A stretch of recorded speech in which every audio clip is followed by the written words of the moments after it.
Hi, and welcome to this week's edition of the Estes Park News Weekend Report. I'm Chris Hazelton. Despite a catastrophic flood that hit our beloved Estes Valley on Thursday, September 12th, residents and businesses are already cleaning up, rebuilding, and are very optimistic about our future. Last week's events included a strong, slow-moving storm that stalled out over our area. The resulting flood washed out the two main roadways to our hometown, US 34 and US 36, as well as Highway 43 through Glen Haven. Highway 7 was severely damaged with runoff, and part of the road eroded away. Trail Ridge Road, which runs through Rocky Mountain National Park from Estes Park to Grand Lake, was the only undamaged route to get into and out of town. After the flood hit, it was estimated that approximately 1,200 people in Glen Haven, Pinewood Springs, Big Elk Meadows, Fish Creek Road, and the Highway 34 Canyon were left stranded, their roadways washed out, and they had no communications whatsoever. The entire Estes Valley had no landlines, cell phone service, internet service, and the 911 system went down. Waves of water flowed through downtown Estes Park, and the water went from doorway to doorway of the downtown businesses. One man reported to us that he saw a fish swimming upstream on Elkhorn Avenue. Despite the disaster happening at the time, homeowners were outside in the pouring rain, diverting water on many roadways throughout the town.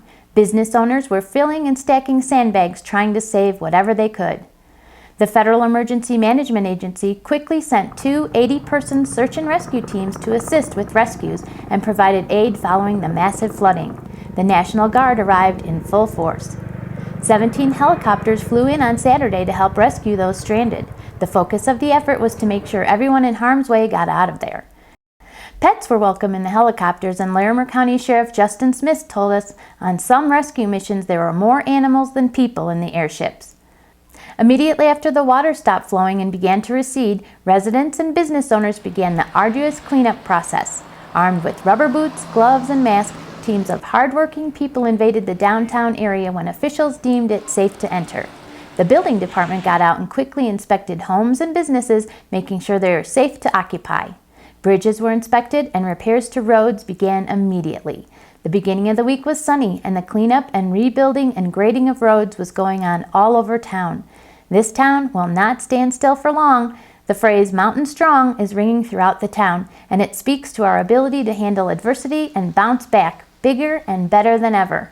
On Wednesday, Town Administrator Frank Lancaster told townspeople that Highway 7 was open with no restrictions, inviting anyone into town who could come.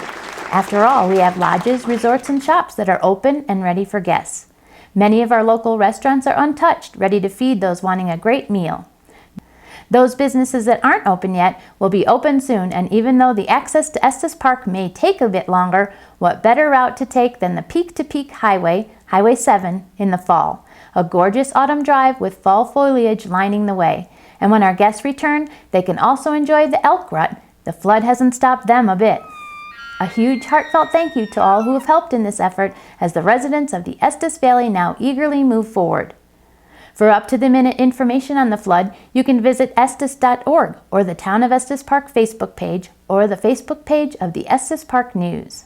A special Mountain Strong community gathering will be held next Friday, September 27th from 6 to 9 p.m. in the McGregor Ballroom at the Stanley Hotel. There will be a free hors d'oeuvres, a cash bar, and entertainment by the Amplified Souls.